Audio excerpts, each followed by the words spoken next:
Yeah, fam, I am just better. Yeah, Jack first. Yeah, just faster. You already know. Wait, who was first? Okay, first person on my screen was Jack. That was the first one on my screen. Evils is last. Fat Bull, what's going on, my friend? Looks like Jack was first, at least on my screen. What's happening, guys? Okay, we're getting on later today because here's what's going on. Yes, Riven was first because he was here with me before you guys were even here. So take that.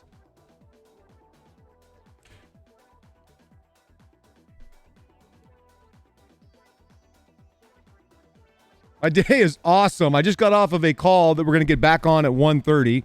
So this is kind of good timing.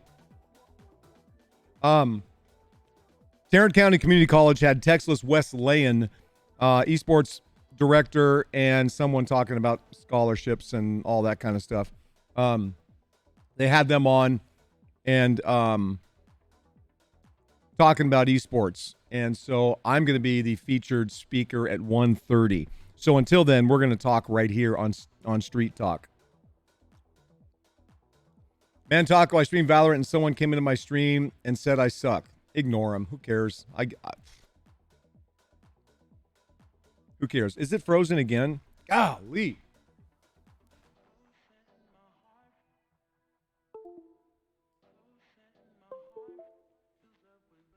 All right, there we go. There we go. So the schedule for today, guys, is we're going to be here until 1:30 Central Time.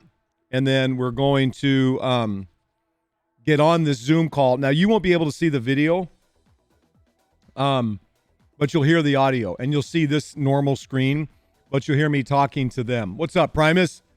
And then I'm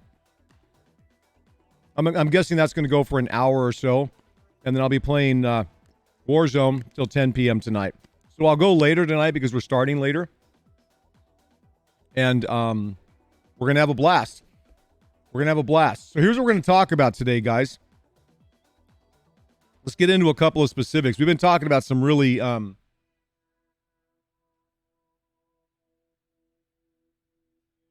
Sorry, I got to make sure... I got a message. I got to make sure I answer. We're going to talk about TikTok.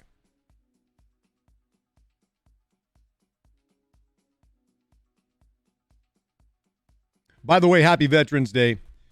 Much love and appreciation, respect for all the veterans in our audience and in the country that have served their country with either the ultimate sacrifice or almost the ultimate sacrifice. We thank you. We appreciate your service. Thank you. Happy Veterans Day to all of the veterans. Okay, let's talk about TikTok. What do you guys think about TikTok? I want to hear what you think before I get into my rant about TikTok. What do you guys think about TikTok? In just general ways. Come on, speak up. Let's hear it.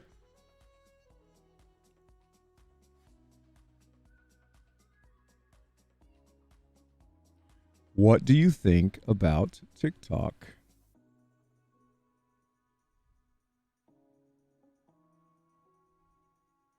Wait a second. Why can't I get my chat back? Hold on just a second. No, I don't want to skip the alert. Good morning, Jay Miller. No, thank you. And I mean that sincerely. Thank you. One of the few regrets I have in my life, and I have very, very few, is that I didn't spend time in the military. And I came very close several times in my life. So much so, I was even going to join the Texas State Guard, which I could do at this age. They take any. Can you imagine being a 57-year-old buck private? That'd be awesome. I even contemplated it, but then I can't get away from this. Okay, not even just about my TikToks. What do you guys think about TikTok as a platform? What's up, Toxic? Percy, what's happening? What do you guys think about TikTok as a platform? We are going to be talking to TCC here in an hour. Well, in about 45 minutes. So you'll be part of that conversation as well. What's up, Slingshot? What's up, MRG? Guys, what do you think about TikTok as a platform? Let's talk about that, because that's what we're going to talk about for 45 minutes. And then I'm going to have this conversation with Tarrant County Community College. What do you guys think? Am I just going to do all the talking? Should I just get into it? What do you guys think about TikTok as a platform? Don't really like it? Okay.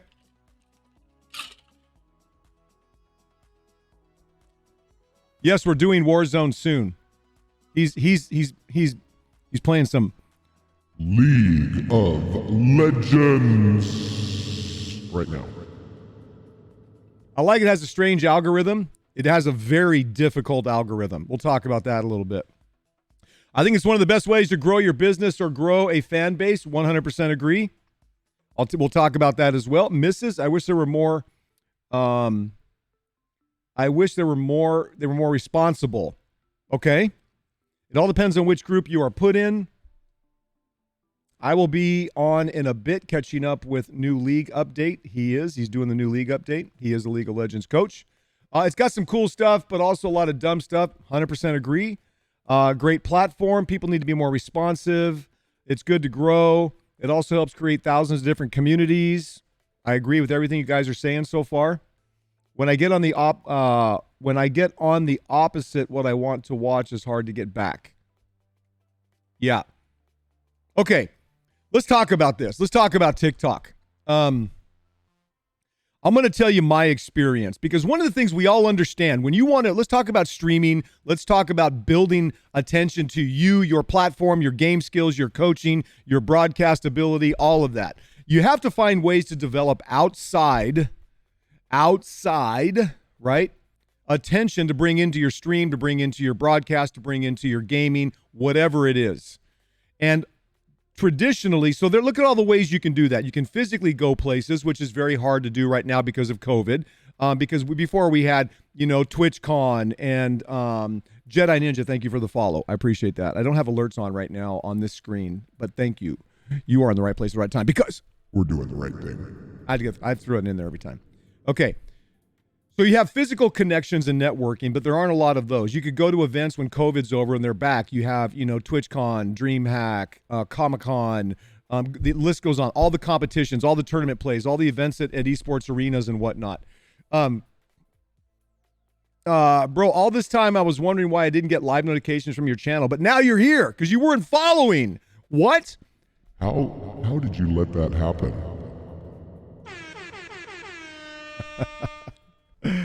What's up, sugar? Okay, so listen. Physical connection, very limited right now because of COVID. Next thing comes into what you can do on, let's talk about social platforms, right? So let's talk about the big ones, right? Facebook, Instagram, Twitter, TikTok, Snapchat, YouTube. Those are kind of the main players. There are lots of other ancillary things that you can be doing. I'm going to zero in for a second. I'm not going to talk about the other platforms. I'm going to zero in on one particular difference that TikTok has that all the other platforms don't have. And that is, are you ready? So number one, anyone know freezing cold heading to Nebraska? Oh my goodness. That's cold up there. The number one thing so let's back up. TikTok, as of the last time I looked, had 2.8 billion downloads. Do you know how many people there are on the planet? About 8 billion, like a little less than 8 billion. Okay.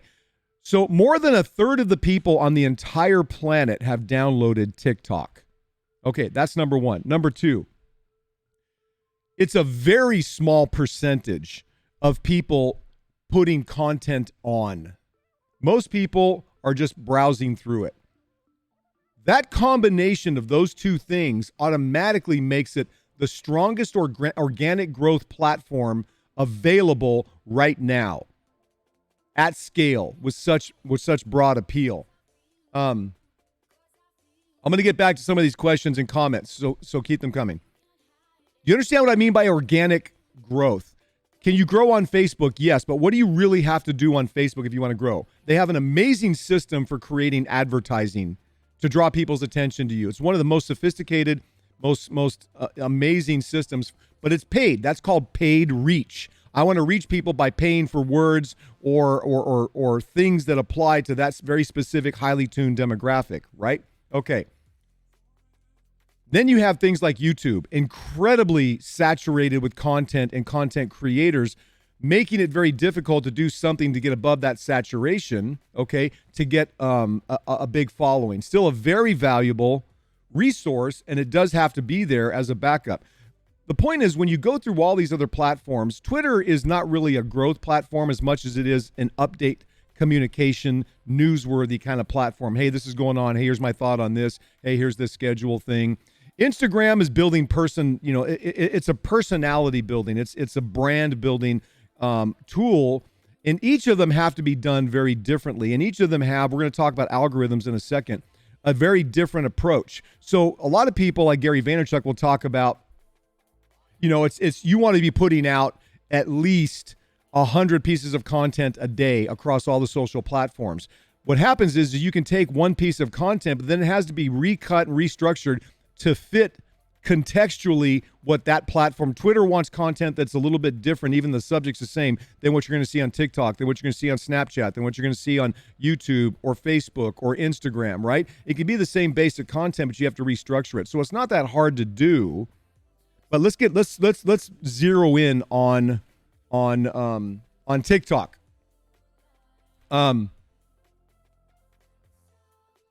No, I said 8 billion. There's almost 8 billion people on the earth. There have been 2.8 billion downloads of TikTok. How's that? Is that clear? Okay. So again, guys, just an update. Here in about a half an hour, about 40 minutes, I'm going to be talking. I'm going to bring in TCC. And we're going to be talking about esports and gaming and all that there. Okay. So getting back to TikTok. One of the things that people always want to know in the website world, they talk about this all the time, in social media. Well, you hear this word algorithms all the time, right? Algorithms. What's an algorithm? Here's what an algorithm really is. It's essentially a mathematical.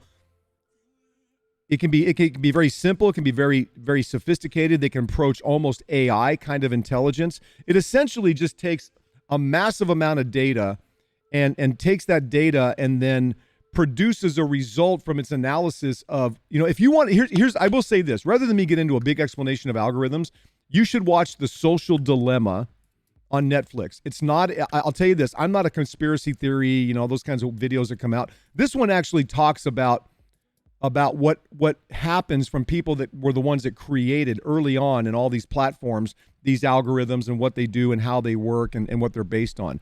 And the basic foundation of these algorithms is you have to understand they're generated and created to get you to stay on the platform so they can make more money with advertising and they can keep your attention. Okay. That's the model. What people have got to stop worrying about or thinking about is you can't manipulate. I hear this all the time. We can get your website as a number one ranking. No, you can't. Unless you do some wonky thing. The idea that you can manipulate, that's the word I'm using, an algorithm is ludicrous because it's designed to do just the opposite to prevent you from doing that. Now, what you can do, okay, and TikTok, we're going to get specific into TikTok. What you can do is try and take advantage of the results the algorithm is producing. And so that's why I spend a lot of time looking at not what trends, what things are getting a trending result, a viral result, but tied with the comments. Who's it coming from? What is it? How did they do it? How can you replicate it? Okay. So, and I'll say this, I don't delve into algorithms anymore because I've been in the tech industry since algorithms were introduced. I had my first e-commerce business in 1995. My first e-commerce business in 1995 online. I've been through all of these things and I've tried to fight it and tried to really, kind of get, figure out how to beat the algorithms. You can't. But what you can do is understand what they do, and then how you can take advantage of that wave of algorithmic behavior, right? And because algorithms are really a predictive tool. So that being said, I would say this so far, in any platform I've ever seen, if there is any ability to kind of understand algorithms in social media and how to use them to get people to come to you and pay attention to you, TikTok is one of the hardest One of the most complicated algorithms I've ever seen. Mr. Drexel, thank you for the follow. Welcome. You're in the right place at the right time because we're doing the right thing. Glad you're here, my friend. It's one of the most complicated algorithms. People are saying it's all over Reddit. People are making videos. It's very, very difficult. So forget about algorithms. That's not really the issue. The issue is TikTok is the biggest opportunity for organic growth, meaning you don't have to spend a dime to grow. You don't. Now, my personal TikTok growth in the last 6 weeks, maybe 8 weeks, has gone from about 1,400 or 1,800 followers to we're now over, I think we're over 32,000. Let's see.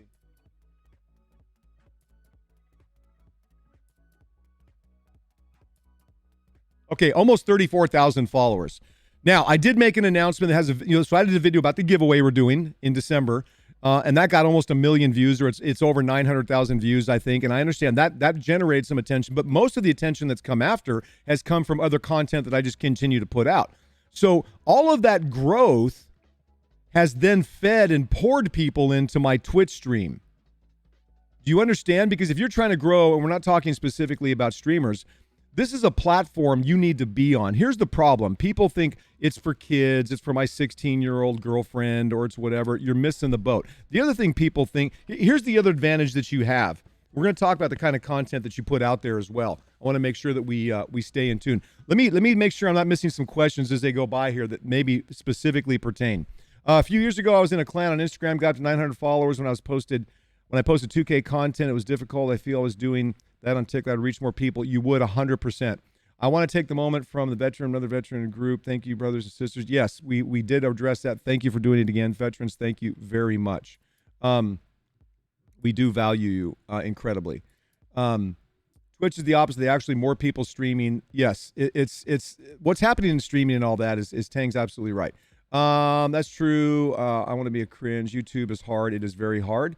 I don't have the okay. So all right, so we're caught up. Okay, so let's get back to TikTok and content and algorithms and organic growth. When we talk about organic growth, there are people like Gary Vaynerchuk who are incredibly tied into what's happening in trends. What I've learned from him is that I do the same thing he does in that I devour what people are saying about the content. That's what I look at. When I consider doing a video, I'm constantly experimenting on TikTok. I have found that 15-second videos rock a lot more than 20, 30, or 60-second videos. Even if you have a great message, most people are, and then the structure and the way that you do it, and we'll talk about that in a few minutes about how I do my content, and you can base it off of what you want to do. The point I want to make initially is understand that this is one of the most powerful organic platforms that has come along in a really long time. Will there be another one in a year or 2 years? Of course there will. Of course there will. There's always going to be an evolution of these new platforms because we get bored. We get bored. It's why live streaming is going to rule the world. It's why versions of live streaming and a VR adaptation down the road is all going to rule the world because we're bored. We're bored with YouTube videos. We still use them. We still like them. We still put them out there. We watch them, but we're getting bored. And the numbers demonstrate that. Live stream, short content, all of these kinds of things is what's kind of rocking the world. So you've got to make sure that you address those things. Can you put minute videos out? Of course you can if you want to. Even on Twitter, when Twitter went from 140 characters to 280, that was massive. I mean, because 140 is really hard. 280 is almost, I hardly ever fill up 280. And then being able to put pictures and videos, that was a big step for them. Again, platforms, though, that are very, very well established. So you need to be there. You need to use them. But what you have to be careful of is that, don't use it because you like it. Let me make this point as well, because this is really important. Liking a platform should have nothing to do with the reason you put content on it. Does that make sense? Because you like a platform, I'm glad you like it, but if you like a platform and neglect the others, when the platform you like becomes irrelevant, what are you going to do? You won't have established yourself in the other platforms and adapt to the the contextual content needs, as well as the new platforms that will come out. That's the problem. A ton of people, a ton of huge Instagram influencers refused to make the jump to TikTok because they were afraid they would look dumb or they wouldn't have all the followers. They didn't want to be small again. Their egos got in the way, and they missed the boat. Tons of them missed the boat. Now they're coming in late. I love Iron Man, right? So Robert Downey Jr.'s page, and he actually came out and was talking about, I think one of his early videos on TikTok was like, why am I not getting the views, or what's not I mean, they're confused because they waited. Oh, this is my 16-year-old daughter's app. It's because of the required play time for it to be viewed. I think it's 51% of the vid has to play 8 seconds. Yeah, there's a ton of statistics. And these are things that you absolutely need to be aware of. So we're going to talk about some specifics. Yeah, some people did get in. The Rock got in. There are other people that jumped on TikTok right away. Will Smith, crushing TikTok, right? Doing a great job. And these are people that are famous that had the confidence to get in there. But for the rest of us, let's talk about how it applies to us, okay? When I started doing TikToks, I just experiment. Here's one of the things I got to get you guys to move away from. There's a black bear in your yard. That's so awesome. As long as he doesn't come into the house. Here's the thing to understand. Many of you that are not on TikTok will use the excuse that, well, it's not an app for me, or I think it's trash, or I think, it's just for kids, because you're afraid to put content out and have people not like it.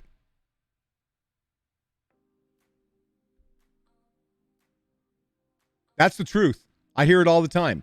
When I have private conversations with people, well, I'm just kind of nervous. You got to throw that out. If you want to be in this world, in the digital, the gaming and esports world, I understand that largely a lot of times you want to be behind the scenes and people are more comfortable with that. But I'm trying to be respectful of the people that are just terrified to be in front of the camera and film something, and help you understand that you still should. You still should. In this industry, okay?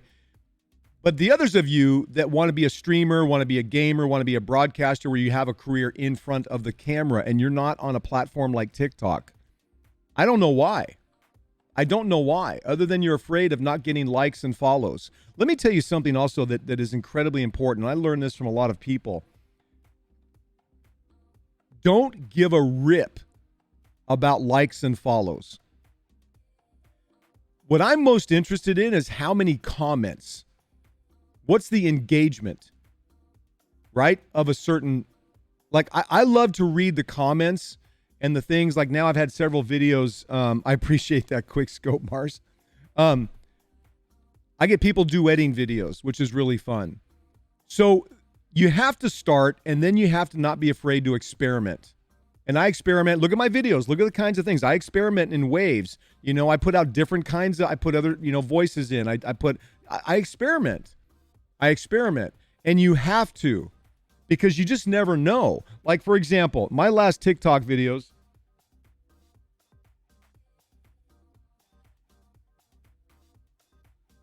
Okay, so my last 3 TikTok videos are all very different kinds of videos. Very different in the way they were done. The first one of the last 3 has, I think it's over 16,000 views. The second one has 2,700 views. And the one I just put out like an hour ago or whatever it was has almost 3,500 views. Okay. Now, I will tell you this. Oh, Paranoid Twister gifted sub from Lone Wolf.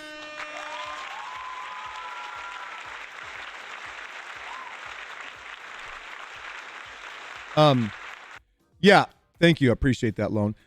Yeah, so let's look at the 3 different kinds of content. The content from video, the first video I did 3 days ago, okay, has an inspirational message. It's not my voice. It was actually a Stan Lee thing. It was short, right? And then it got more. And then the one yesterday was confusing because it was Arnold Schwarzenegger using a voice, but I went outside and it was confusing for people because even though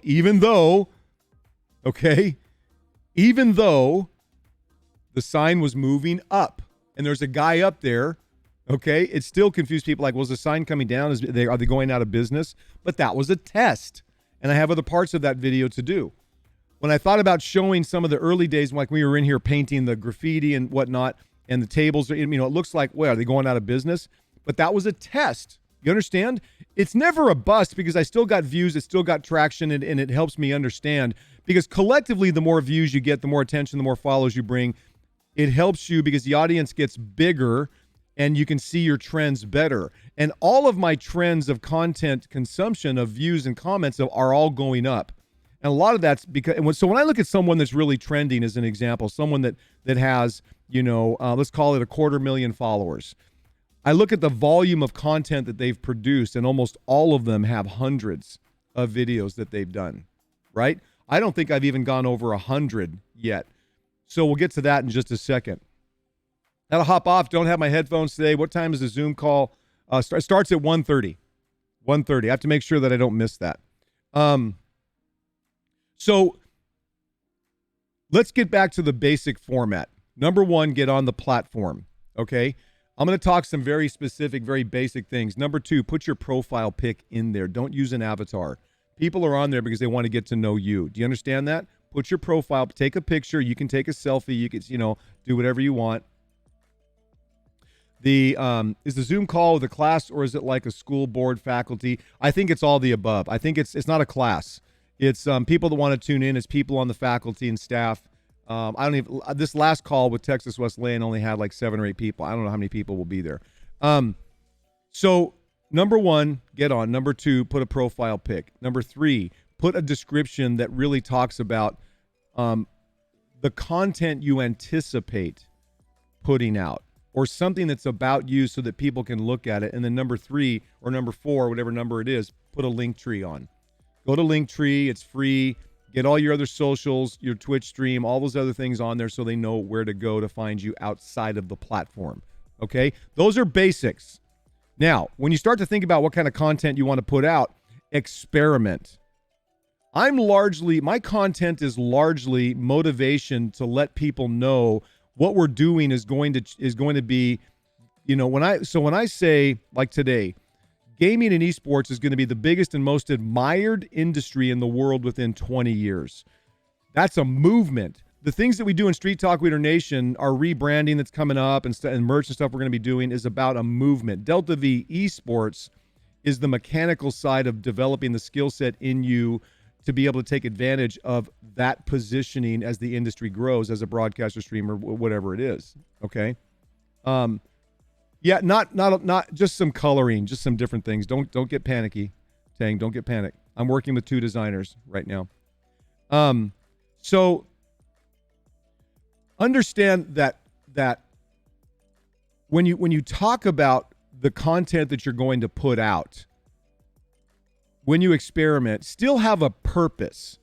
My purpose on TikTok is to help inspire people to join the movement so that we can collectively work together to advance gaming and esports to the center stage of world attention. That's mine. Now, that evolved and changed a little bit, and as time goes, it'll do the same thing. If you say, and you don't have to, too long would be hard to compete in SEO since you're competing against actual tacos and street talk. The important thing here is you can't be afraid. The more just put out. I mean, if you have the capacity, if you're not really focusing on other platforms, start out with 5 pieces of content a day. Put out 10 TikTok videos a day. Put out 20. Just why not? Why not? You've got to start putting it out so the algorithms can start recognizing you, number one. Number two, so that you can start developing how it gets better over time. And let me give you some, so those are the do's, right? Here are some don'ts. Here are some don'ts. Don't follow trends in terms of what people are doing. I experimented with that as well. Rebrand, and it's not, we're not rebranding to, it's Street Taco Eater Nation. It's just going to be coloring. Look at Tang, gives me angry faces. Here are don'ts. Like I did a video of Dogface, with the whole cranberry juice drinking thing. And it was fine. It was fun. It got a little bit of traction, nothing big. But it's not unique to me. And that's kind of thing. A lot of people want to do, and I've done a couple of duets to see where they went. They were okay. Nothing big. What gets more traction is when I'm constantly producing my personal individual content that is based around a consistent message that I want to bring out. So let's say that you want to be a broadcaster. You can have purely entertaining stuff of you doing broadcasting and spoofs and mess ups and all kinds of bloopers, or and or it could be really educational. But here's one thing that's the easiest thing to do. Had to make everything in one post. What? Oh no, I was saying rebrand is probably a good idea. An actual rebrand name and everything. I was saying that Street Talk Leader is really, it is. It's really, it is. And that's okay. I'm not going to change. We're probably going to consolidate it to STEN. You're going to see everything that's going to be based around STEN, Street Talk Leader Nation. My name is taken 1,000 times. There'd be like no chance of me doing anything. That's the other reality. So when we talk about this platform, right? So we talk about the kind of content, is it educational, is it entertaining? Have it be a purpose for gaming and esports. Here's one thing I would say too. It's easy to post a lot of clips of you playing, and that's fine if that's what you're doing. You're a streamer and you want to put that out. But if everyone's doing that, right? Everyone's doing that. So the other don'ts, don't just try to copy what someone else is doing. Do it your way. And that's what you've got to experiment with. And then the last overall thing about, something like TikTok is be patient and relentless. Okay? And don't neglect the other platforms. We've already established that, but we're talking specifically about TikTok. Okay, now, let's talk about some other things that are important to understand. Authenticity is thrown around all the time, blah, blah, blah, okay? We already as an audience expect you to be authentic. When you're looking at how you're doing content, look at how, like, you're going to see me, again, everyone likes consistency. They don't want to see the same exact style of video, but they want to see, like, for example, I'm always going to wear a hat. I'm going to wear a different kind of hat every day. You're going to have my beard for as long as it lasts. You're going to see me in my facility most of the time. I usually hold the camera at an angle because it's just convenient and I don't like to hold it straight, right? There are things that people get used to seeing. Those are just mechanics, and figure out which mechanics work for you. I do it with my iPhone. I don't use any of my other cameras. I will say this in speaking about how you record. You're gonna have the beard right forever, not according to my wife. I don't film. Here's some basic mechanical things, guys, in talking about TikTok, since we've talked about the power of it, in general. And I want to make sure I stay on time here. I got 20 minutes. Understand that please don't use your camera in the TikTok app to record your video. Record your video and then import it, because otherwise everything is in reverse. The TikTok app, unlike the iPhone, doesn't take your front-facing camera and the things that are reversed image, turn it around. That's what the software in the iPhone does. The TikTok app does not do that. So, when I have Delta V Esports on the wall over here behind in some of my videos, it gets lost. It's backwards. I don't want it to be backwards. That's simple. Just record it on your phone, whatever phone you use, so that it looks right. And then when you go to create in TikTok, import that in, if that makes sense. She's never been more wrong. I'm going to tell her you said that. Okay, think about that for just a second. Those are some very basic guidelines and overviews of the power and the kind of some of the mechanics of TikTok. I'm going to use the restroom really quick, come up with some more questions. I'll be right back.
All right, I'm back.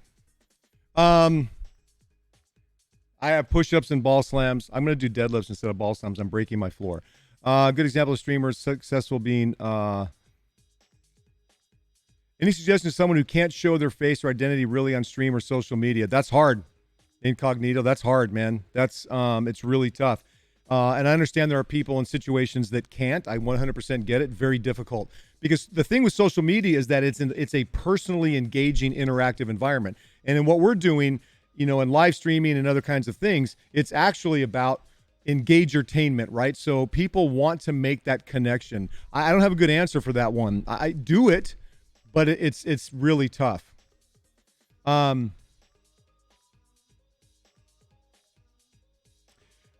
I'm trying to achieve my dream of becoming a streamer in esports, but I don't have the money. Then go work your face off to get the money.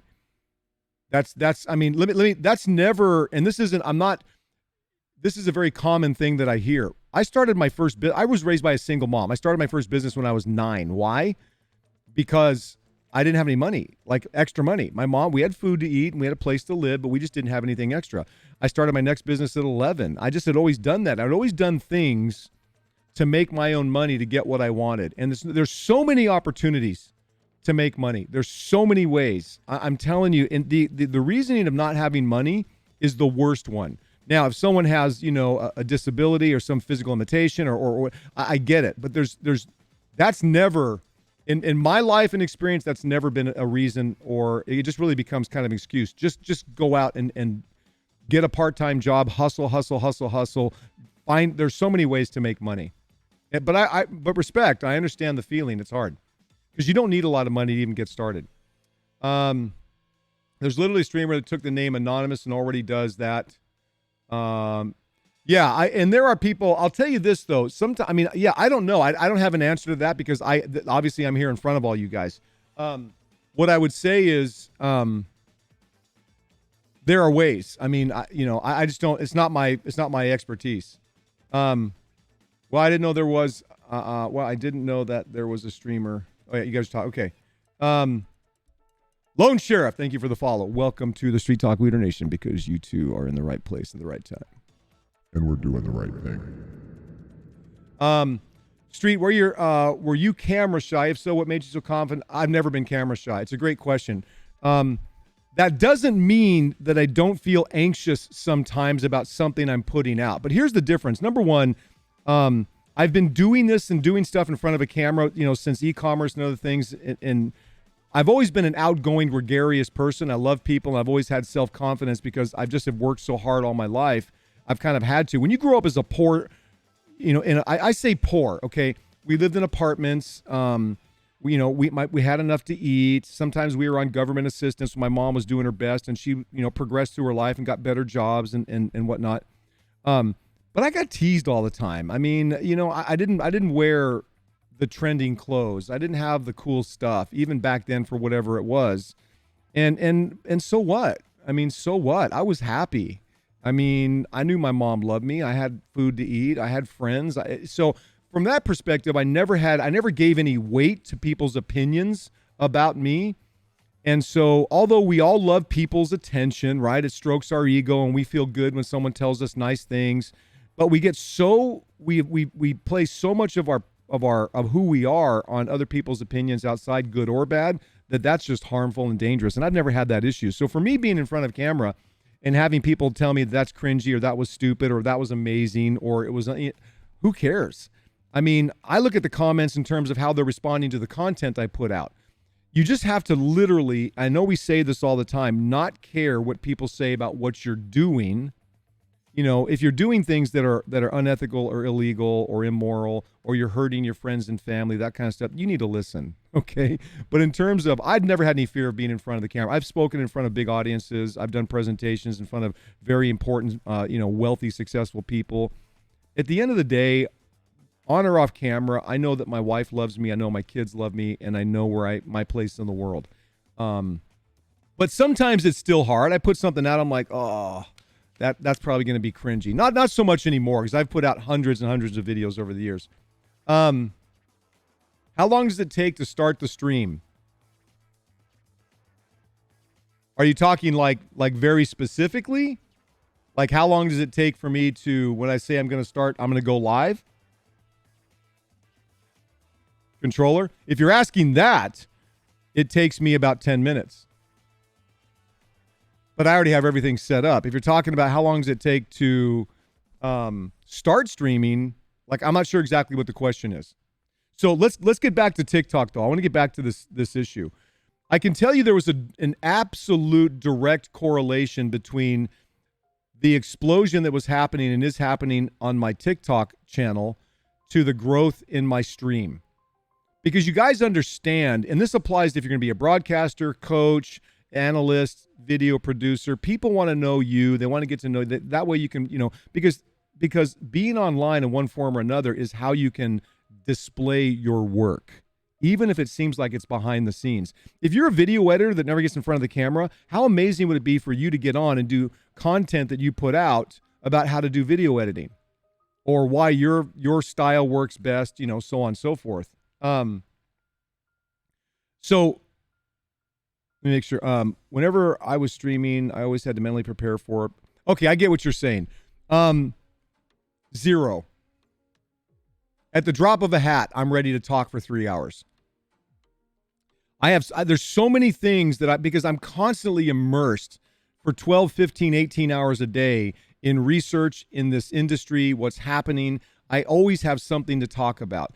I always listen. And I probably do more listening through my research and reading comments and talking with people than I do speaking. Here, I speak and speak and speak and speak.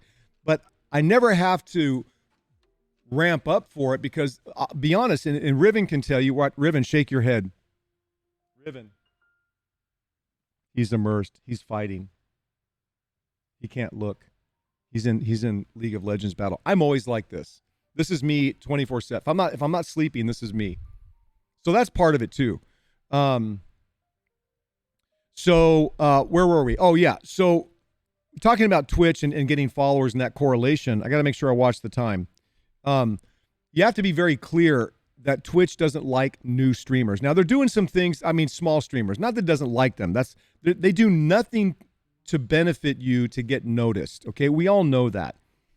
So my Twitch channel started growing exponentially as well because every single day, I'm not talking about once in a while, every single day I get follower after follower, viewer after viewer that come in and tell me that they are here from TikTok. Do you understand how powerful that is? They're not coming in from Twitter and telling me that. They're not coming in from YouTube and telling me that. They're not coming in from Instagram and telling me. Well, a couple of people have come in from Instagram. They are coming in from TikTok. Have you heard about the Twitch DMCA situation? It just got a lot worse for Twitch. Yes, we're going to talk about that tomorrow. We're going to talk about DMCA. I think it's time for me to say something about it. Plenty of really smart people are talking about it. We are going to talk about that tomorrow. Yes, matter of fact, Twitch just put out a blog post or a big email I just got about the DMCA issue. It's significant, guys. It's significant. It's real. It's not going away. And we're going to talk about it tomorrow. DMCA and Twitch is the subject for tomorrow. Okay? All right, another 5 minutes or here or so, and I'm going to get on this. I'm going to get on this call again. Now, you guys won't be able to. I can't get the video up on my screen. I apologize, but I'm going to be talking. Some of this will be a little bit redundant of things that you have heard me talk about, but there'll be some Q&As there. And if there's anything that you guys want to ask in stream that I think is relevant to the discussion with TCC and their people, I'll bring that in as well. I wonder if I can post the link. You guys don't really need to go there, but if you wanted to, you know what? Let me see if I can. I think I can post the link. Hold on.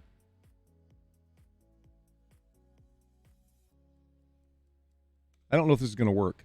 Okay, that's the Zoom link. If you guys actually want to hop on the Zoom call, you're welcome to do that. I hope I don't get in trouble for doing that. Excuse my language. The Twitch apology is bull and distraction. We're going to talk about it tomorrow. There's stuff on both sides of this, okay? I found you on TikTok from the video you made about female streamers and gamers. I feel like we aren't taken seriously. Killa B, you're right. You're not taken seriously. You're just not. And that's going to be, what's today? Is today Wednesday? So tomorrow's DMCA. I may speak about females in gaming Friday. No, I won't be able to see it because it's on my other PC. I can't get it. I can't. So all of this broadcast comes through my gaming PC. There's no camera attachment going from my streaming PC in terms of what I can display without me having to reconfigure a bunch of stuff. So it's unless there's some other way to do it quickly. Yeah.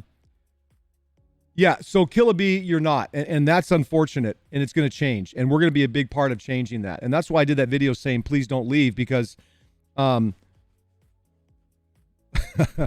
going to talk about that. I think that's going to be a Friday discussion. So tune in. All the female streamers and gamers and players should tune in. Streamers are still getting banned even after deleting all their content because it's all stored on public servers. IRA bots still find the VODs. Guys, we're going to talk about this tomorrow. Tang's this is a big deal. This is a very big deal. And it's not just about the DMCA violations. There's much more to it than that. And I'm going to talk about that because it's not unique to this industry. We're going to talk about it tomorrow. If you're streaming it, it'll be able to. Twitch could literally go under legally because of this. We're going to talk about it tomorrow. We're going to talk about it tomorrow. I promise. We're going to talk about it. Let's don't keep fostering because I got to have to switch here in a second. Get on this call. We're going to talk about it tomorrow. It's a hot thing to discuss, and we're going to do it. I'm going to turn this music down here real quick. Yeah, we're going to talk about that, and I think we're going to talk about female gamers in this industry on Friday. I think those are going to be a couple of really important things. And the DMCA, for new streamers, the DMCA issue is going to be easy to address. But we're going to talk about Twitch, Amazon. We're going to talk about who's behind the DMCA. We're going to talk about the league. We're going to talk about a ton of stuff. So it's going to be really good. Okay, what time is it? So again, guys, if you want to jump on the actual Zoom call, that was the link. Okay,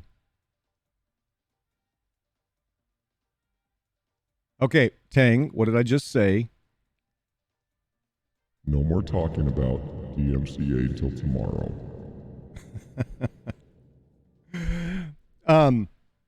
Yeah, Ice Boy. It's sometimes if you just put a period in a weird place, the bot deletes it. I apologize for that. All right, let me get on this call, guys. So again, you're not going to be able to see the video. You're going to hear me talking, but let me do this really quick and make sure that we are good to go.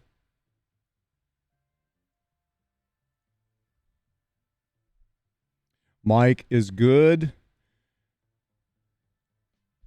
Video is, hold on, decent. I'm going to move my mic down a little bit. Okay. We're waiting for the host to start the meeting.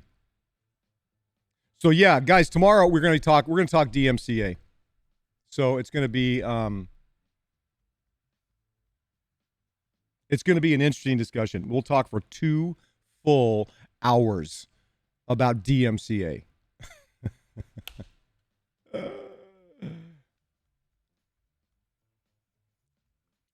Yeah, Zoom is free, guys. It doesn't cost anything to download. Waiting for the host. I mean, hopefully he's really getting back on. Uh-oh. I think we might be here.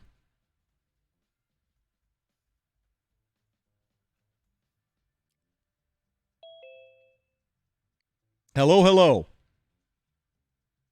Hey, how's it going? It's going well. How are you?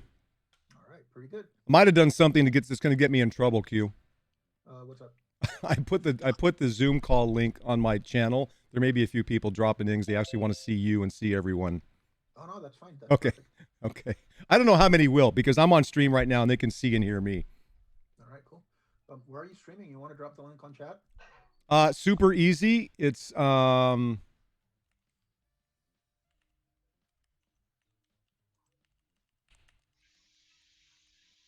you go. All right, awesome.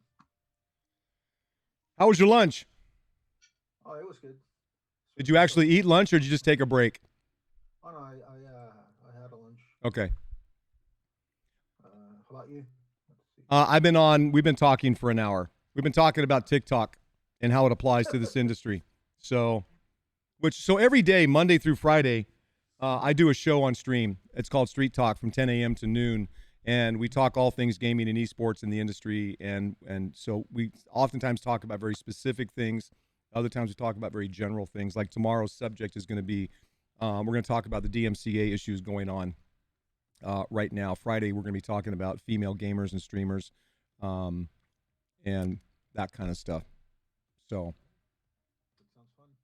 Well, I just gave you a follow, and then maybe some of our students. Awesome, thank you. There you are. And here's what we typically do. Q, thank you for the follow. Welcome to Street Talk Leader Nation, because you are in the right place at the right time. And we're doing the right thing. There you go. Do you need host controls? No. I mean, you can, because what you're going to have to do is I'm used to talking for a really long time, so you're going to have to put the stop on. I'll tell you once we kind of officially go how what I kind of like to do in these things. What is my time frame? What's our time frame here, Q? You can go for hopefully up to an hour if Zoom doesn't kind of glitch. Or, okay. If it does, then you can just keep going, click on the link, and then we'll just keep going from there. Okay, perfect. Will you tell me when we're? I mean, I'll just wait here for you to officially start, and then and we'll go from there. All right. So in that case, I'll start the recording now. And hi everyone. My name is Johnson Quijano. I'm part of the English faculty at Trinity River. And today we are hosting Rob Davis from Delta V Esports, and he will be talking a little bit about the professional side of esports. So we're transitioning from collegiate, which we had earlier on today, to the professional side. So Rob, the floor is yours. Awesome. So I'm live streaming this as well, guys, on my Twitch channel. It's so great to be here. I'm going to talk probably pretty quickly, but I'll tell you one of the big things that is really important to me is a Q&A. We do a lot of Q&A. I'm more interested in what your specific questions are.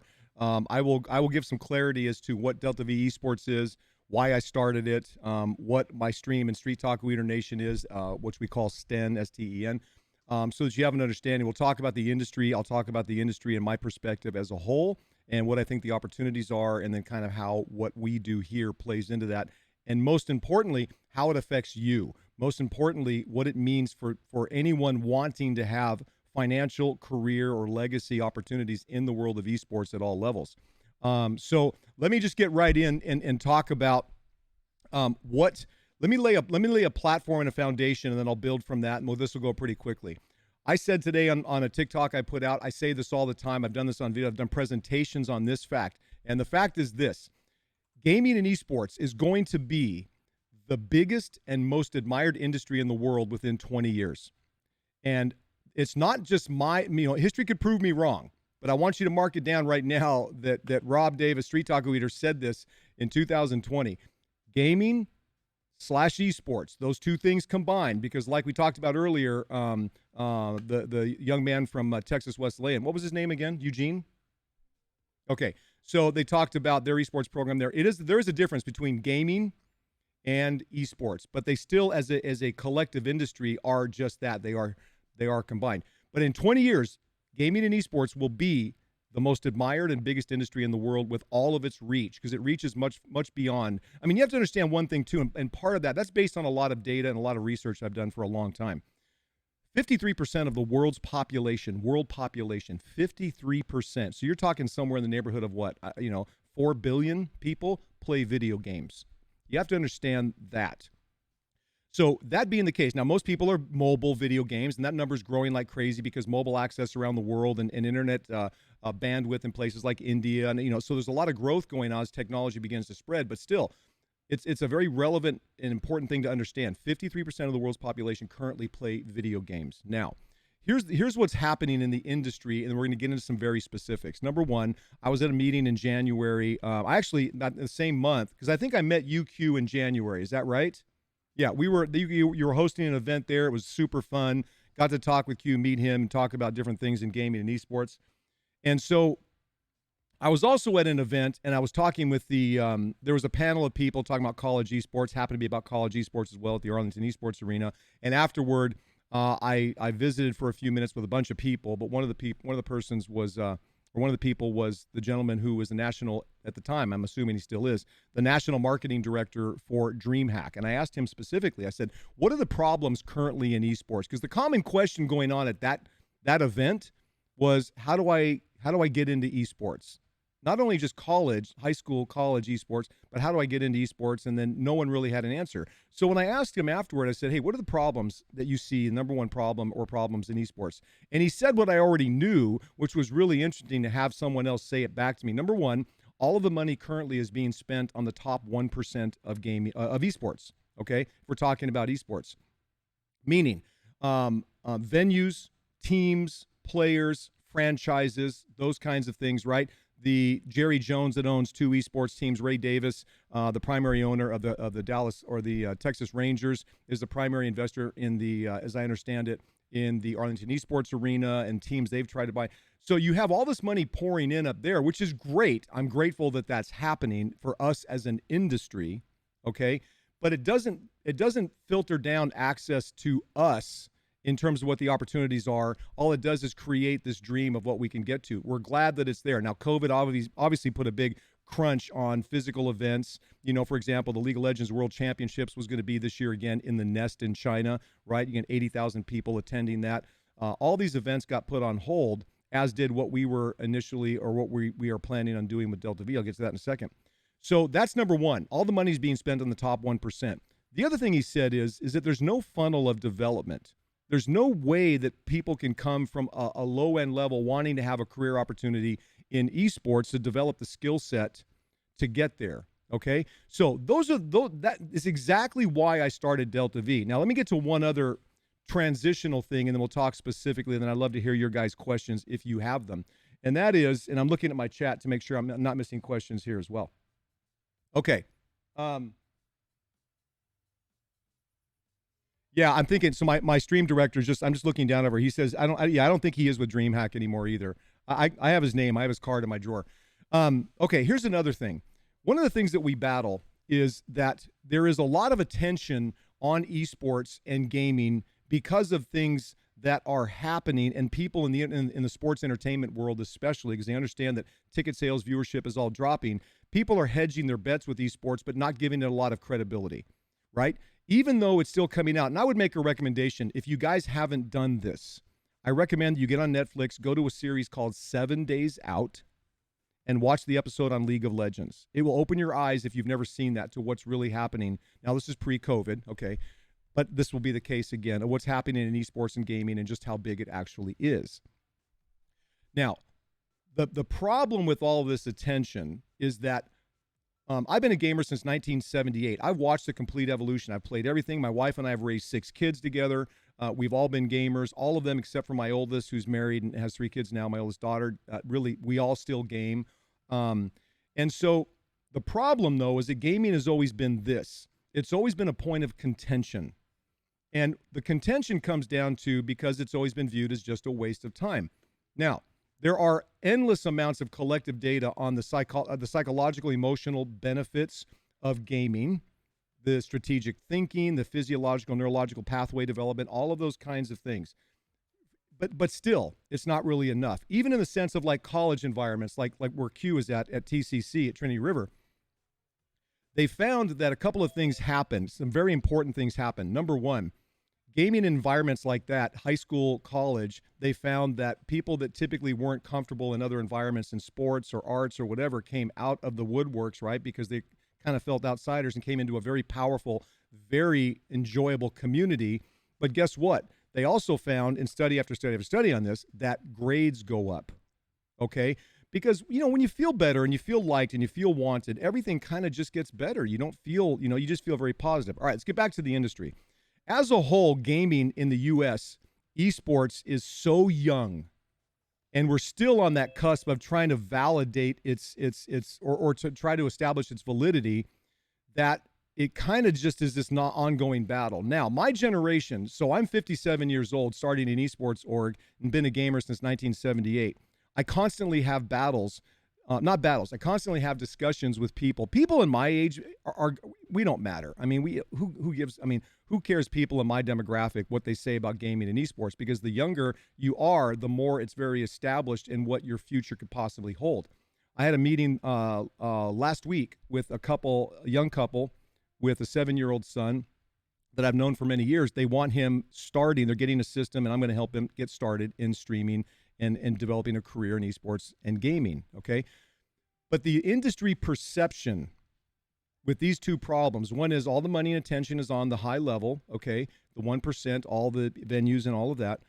Number two, the valuation proposition by society right now is that it's not valuable. And how do we answer that? And let's be fair too, guys. Let's be fair. You have to understand that if you go to someone, yourself included, but if you go to someone and you say, hey, how many people do you know that have gotten a college scholarship in academics? Or how many people have gotten a college scholarship and gone and had a career as an accountant? Or how many people, and almost in every single case, you and everyone that you're talking to about that knows someone that has done that. That's warm and fuzzy. That's easy. It's tangible. We know the pathway. When I say to you as an audience, and I say to people, what if, or how many people do you personally know? How many people do you personally know that have a full-time career? And when I say personally know, I mean, could you text them? Could you Snapchat them? Could you get on Instagram, right? How many people do you personally know that have a full-time career in gaming or esports? Okay. And now outside of the college development, like programming and game development and art and things that tie into that, you have to understand that rarely do you meet someone that knows that. So what happens? It makes it very difficult to get your head around. It makes it very difficult for people to kind of say, hey, mom and dad, support me. I want to be a streamer. Your parents love you. People love you. They want to do the best for you that they can. It's just that they're ignorant in the sense of what the opportunities really are, and they don't have any tangible examples of how to get there, okay, if that makes sense. Now, with all those things going on, let me go back to my original statement. Gaming and esports will be the biggest and most admired industry in the world in 20 years. And we're very early on in that process right now. I have conversations with high-level esports people and people who have been in this industry for quite a while regularly. And what we're bringing to the table is exactly what they're telling me is very desperately needed, because it's all about what it means for you. Now, if you go the path of high school esports, college esports, and colleges are working very hard and doing the best they can as well, because they know that esports is something very popular. They know there are benefits to it. They know that it helps with enrollment, with grades, with community, and it's something that can be very valuable. It's very difficult for a lot of them as well, because not very many people, and Q, you were talking about this earlier, have a real understanding, and Eugene was talking about this, at the admin level, that the people that kind of control the decision-making and the spending of monies of what esports really is and how it can really be a benefit and how to organize it and all of that. And I've helped a lot of organizations with different elements of that.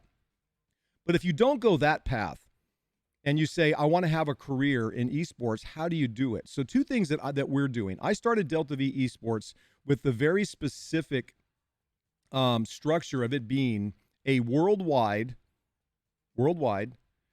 esports development, talent development organization, meaning right now we have pathways in the areas of very specific of streamer, coach, player, broadcaster, content creator, video producer.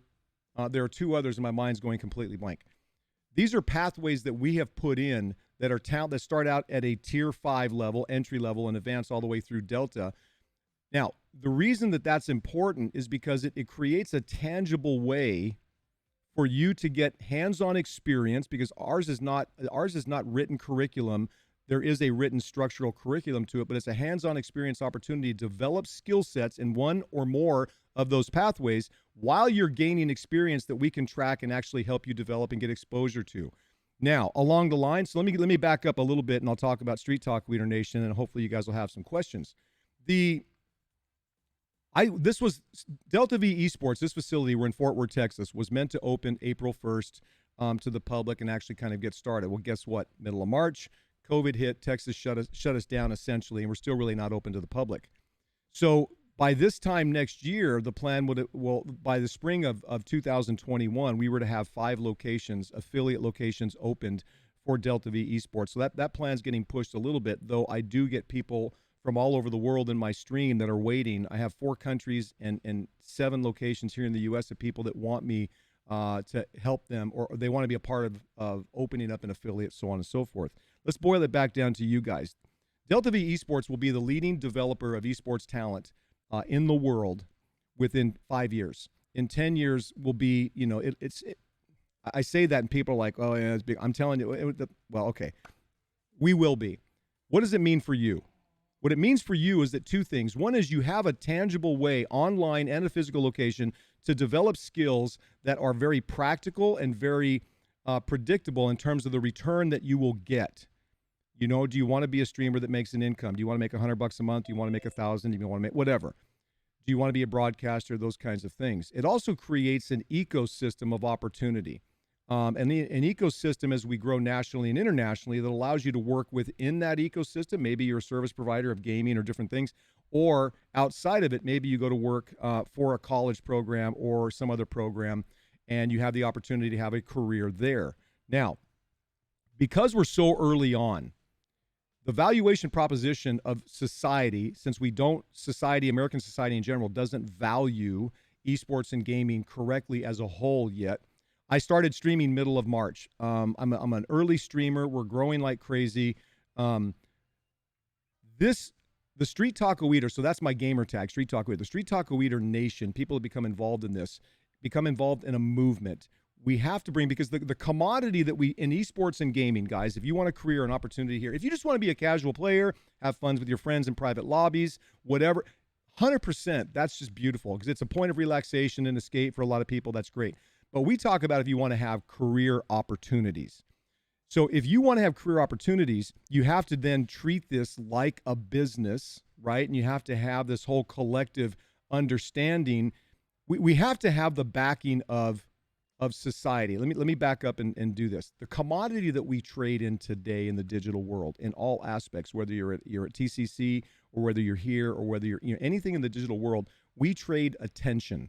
We trade attention. And the person and organization that has the most attention has the most opportunity that follows it, and the most opportunities followed by the most money. Let me give you an example. For those of you that may be familiar with Cypher PK. Cypher PK just signed an agreement with Twitch. He's been a big Fortnite player. He does play other games, but he's always been a very instructive streamer. Now he's actually creating a bit of an organization or some kind of structure to help people that want to be creators and whatnot excel in that. So Delta V is going to be that. We're going to be the mechanical growth and development side of what happens with this attention that we are building. So Street Taco Eater Nation, my Twitch stream, the things that we do here is to gain attention so that we can continue to educate the value of gaming and esports. And the key to all of this, and then people can move into Delta V to actually develop the skills. The key to all of this is that this is for you.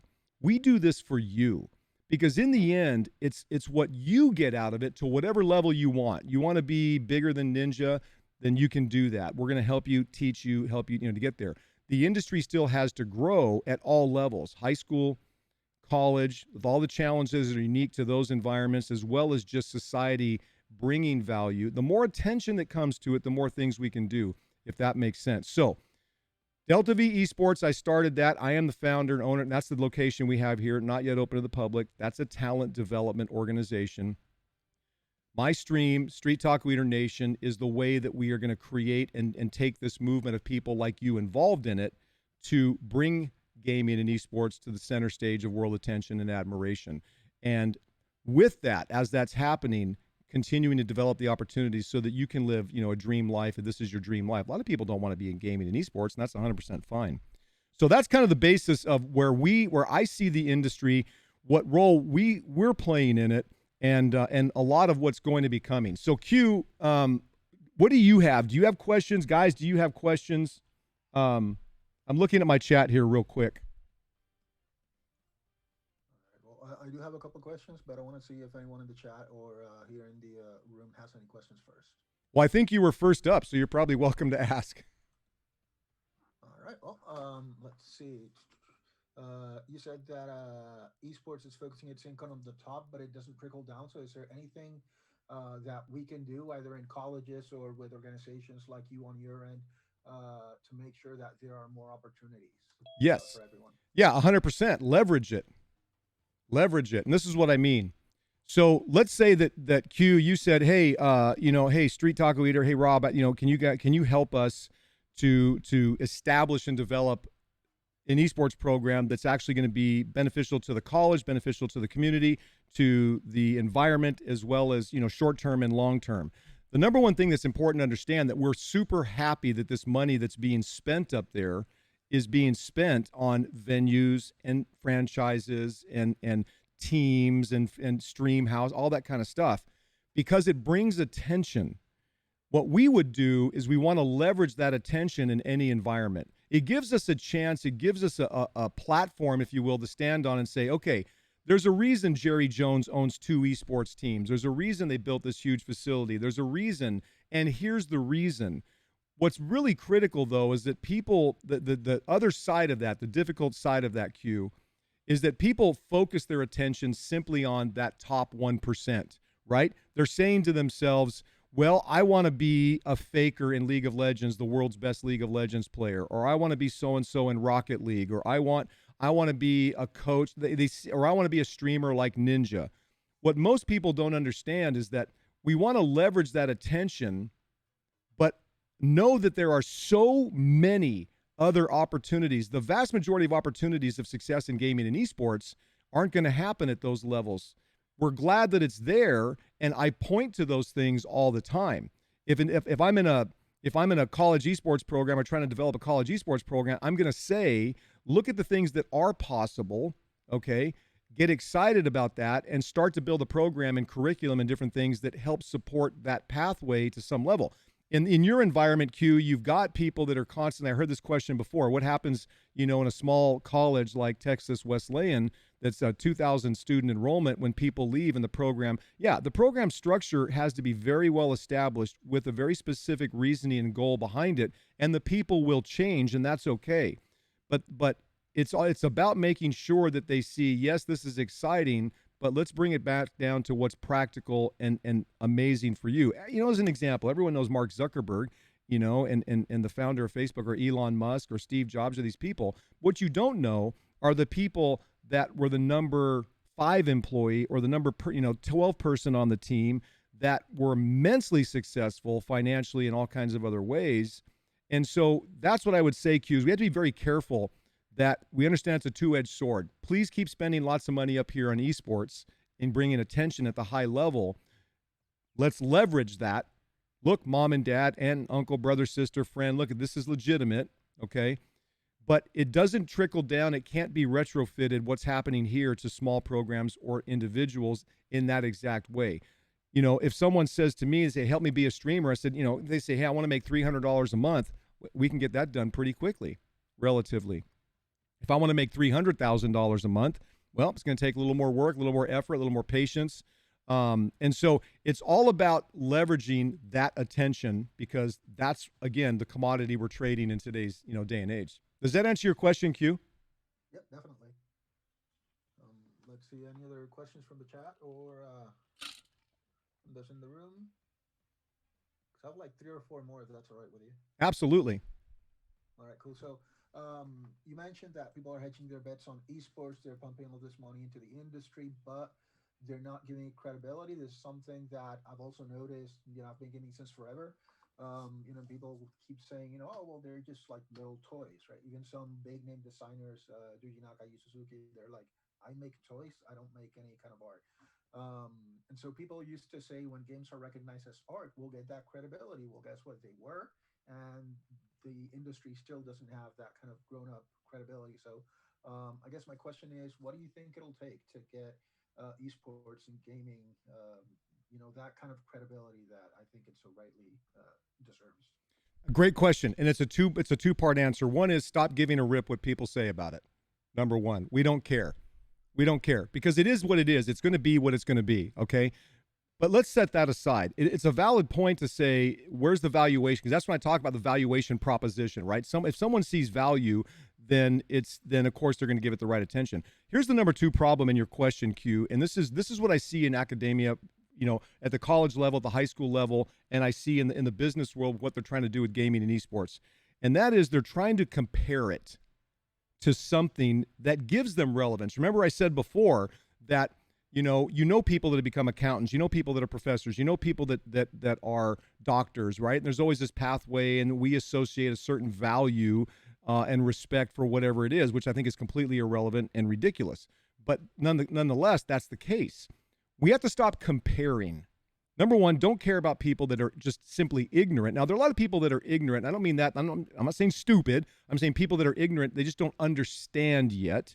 And then there are people that are ignorant that don't want to understand. And then there are people that are ignorant that do want to understand. Okay. A lot of what happens right now, if I can be, Q, can I be really honest about the college world, kind of what I see going on, what the opportunities are? Okay. Here's the challenge in academia, and it depends. The bigger the college gets, the more this becomes an issue. Let's be honest. A lot of intellectuals, a lot of people that are PhDs, a lot of people are very successful, which I admire. I mean, it's hard work to get through all of that, so I'm not taking anything away from it. But they don't give any respect to gaming.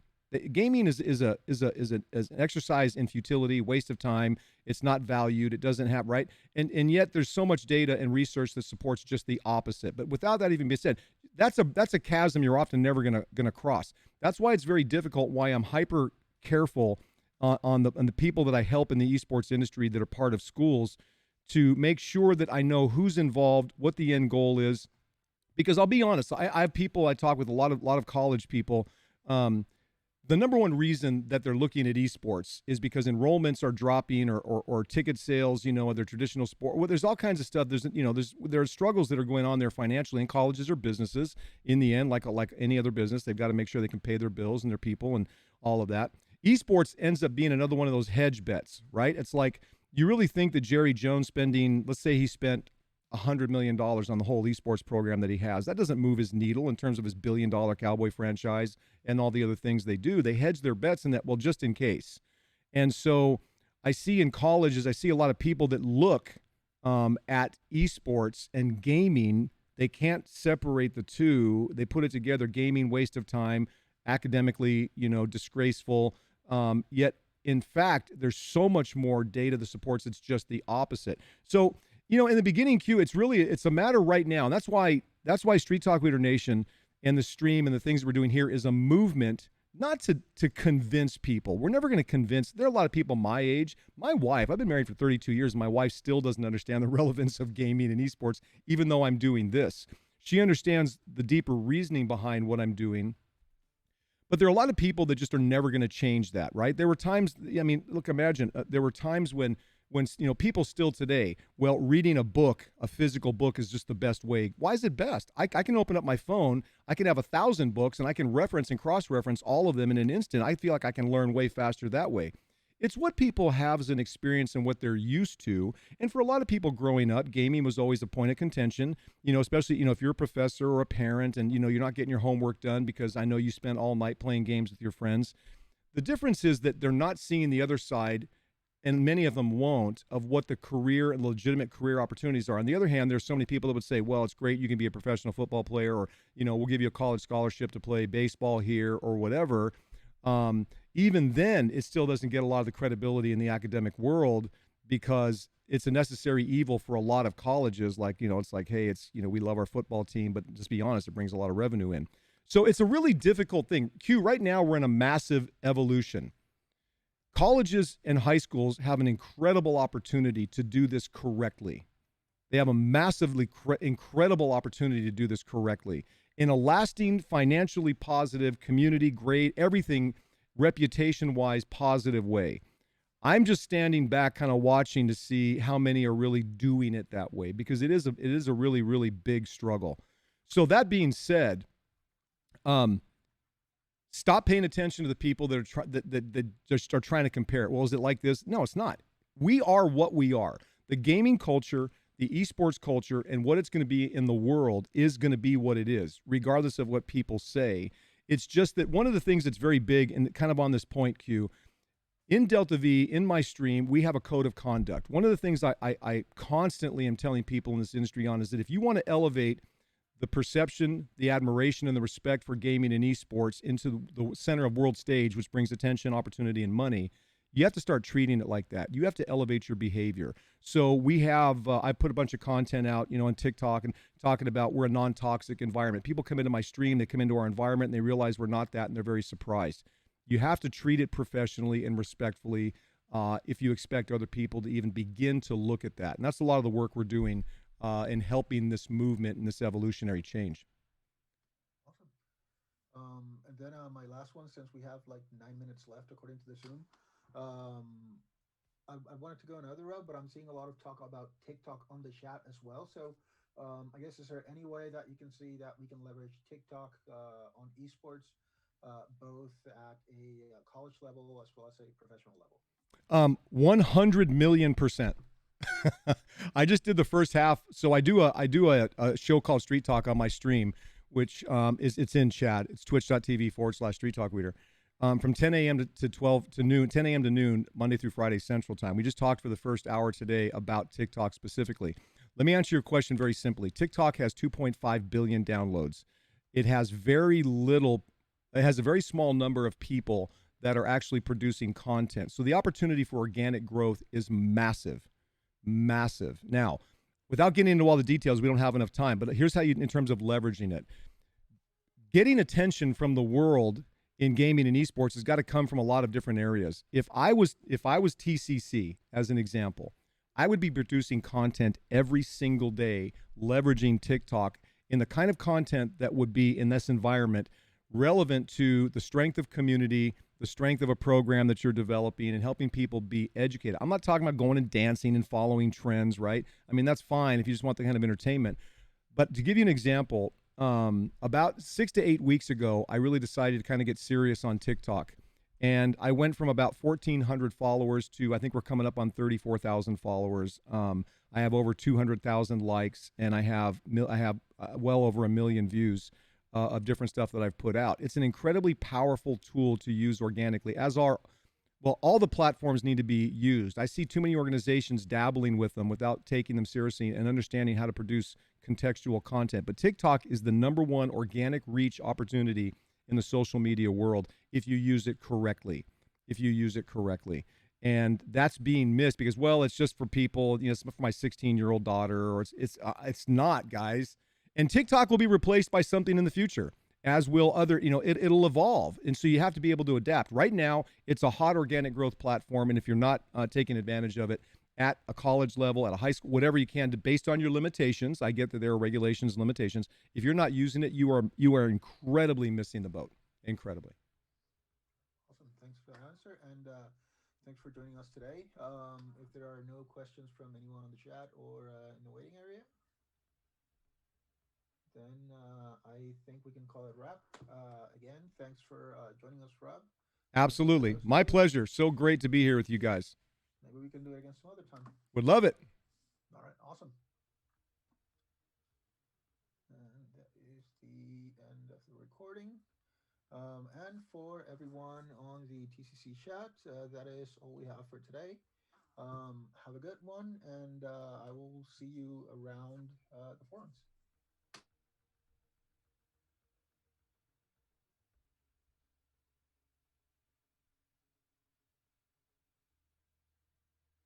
All right, chat. There you go. Sorry, I had to be kind of focused on the call. Let me see what I missed here. Yeah,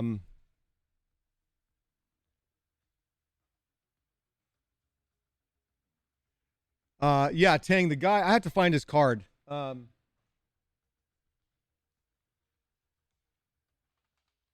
guy I was talking to at DreamHack, let me see if I can find it here really quick. I would be surprised if he was there, if he was still there as well.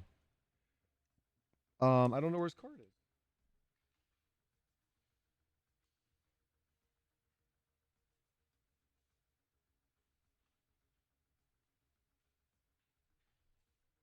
Oh, well, I did have it there. What else did I miss here, guys? Hey, Street, found you on TikTok, man. Really appreciate the videos you put out, and happy to hear about all your, I appreciate that, Caveman. Thank you very much. What's up, Master? Dude,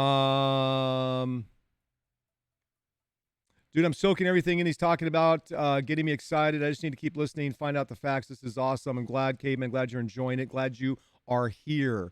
You're back. That's okay. Most of the things we talked about is stuff that you guys have heard about.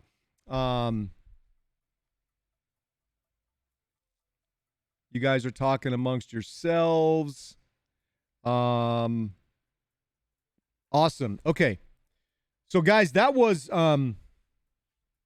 there you go. There you go. I don't know what to say. So tomorrow we're going to talk about DMCA stuff. I'm going to give you some insights, an overview of what's happening. A lot of stuff will be in my opinion with some of my experience. So we'll talk about that. Friday, we're going to talk about female gamers. And so any female gamers, make sure that you tune in. Right now, we're going to make the switch, and we're going to start playing some Warzone. We're going to crush it because Riven's going to carry me to a lot of dubs. Evil is probably on as well. I think he's still playing that League of Legends game. All right.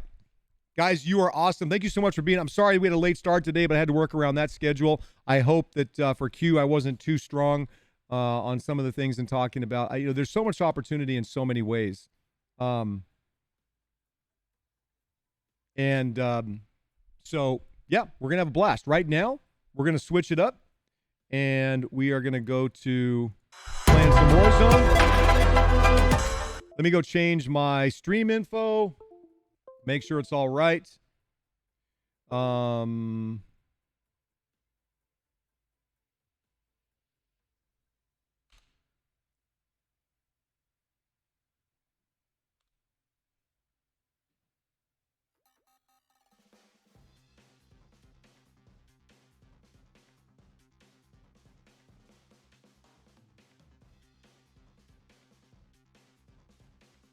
All right, we got that done. Uh-oh, Evil's running to the store. Yeah, I got really hungry all of a sudden. How bad is that?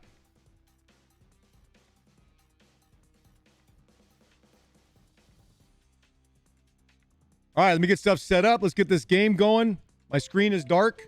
Let's go back to this other screen so that you guys don't have to just look at a dark screen. Hold on. There we go. Yes, the Zoom meeting is over. Though I did record it so you can hear the discussion. I'll get that up on YouTube as well. Let me bring up some Warzone here so we can rock it out.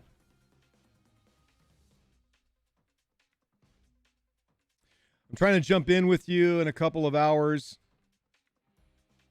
Jump in, Barker. Not sure what you mean by jump in. Man, I get up to use the bathroom and miss the end of it. You've heard so much of it. Tang, stop. With TMI, brother. TMI.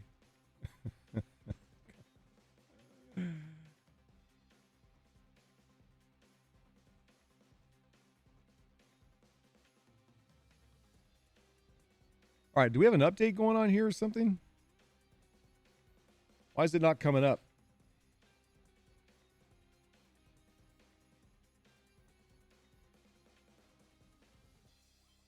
Killaby with a sub. Thank you for that. I have to be careful about that too now. I need to change my stuff. I don't want to get a DMCA because of that.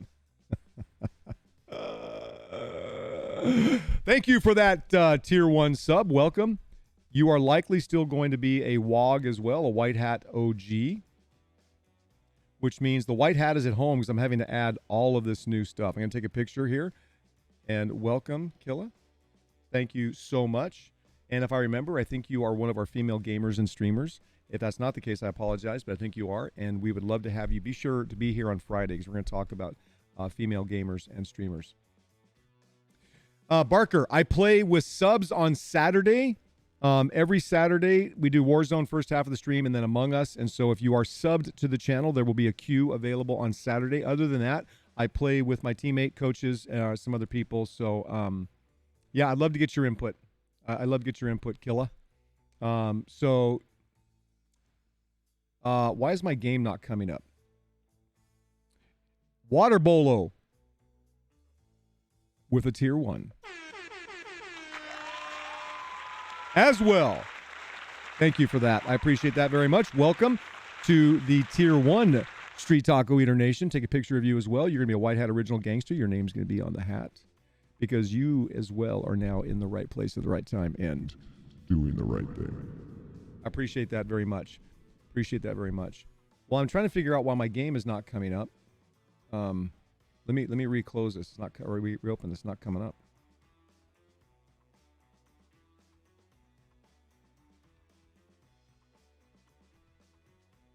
Okay, why is my game loader? Oh, is it this? Oh, it's this. Never mind. I had to get rid of that dumb thing. Okay, here we go. We'll bring it up. It's going. We're going to get some serious dubs today, guys. Guys, I'm going to keep saying this over and over and over and over and over and over and over. Street Talk Leader Nation, STEN, you're going to see STN on some of our rebranding. It's a movement, guys, and it's a movement that you're a part of. It's a movement that is for you. You guys, we're together going to bring esports and gaming to the center stage of world attention and admiration. So, oh, I just was saying, Barker, so I do Sub Saturday, which is if you're subscribed to the channel, you can get into the queue to play Warzone the first half of the stream, and then play we play Among Us after that. So that's the only time I play with other people besides my Warzone coach or some very specific teammates and players that are part of what we've been doing for quite a while. So that was really good talk on the Zoom call. Missed part of it, but what I heard was on point. Thank you, Lone. I appreciate that. Guys, what's coming for all of us is amazing, but what's more important is that you all are a part of what's coming and what we're doing. As part of the Street Talk Leader Nation, you know, I know that's really long, and, you know, we're going to call it STEN. You're going to see all that. But anyway, you guys are what's ushering it in. You're what's helping bring it in. You are, and the benefits that are coming from it are going back to you guys. That's why we're doing this. That's why we're doing this, guys. We're doing this together. All right, I do need to get so I'm going to stream now. Let's see, it's 2 o'clock. I'm going to stream at least until 9, if not 10. If not 10.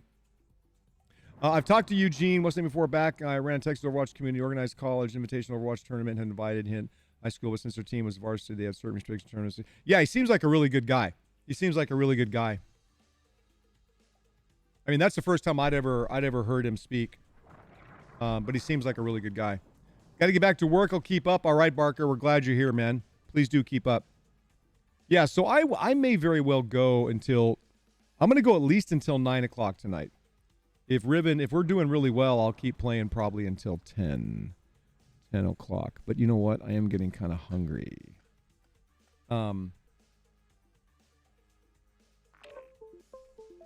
Riven is here. Which means he's going to be in Discord.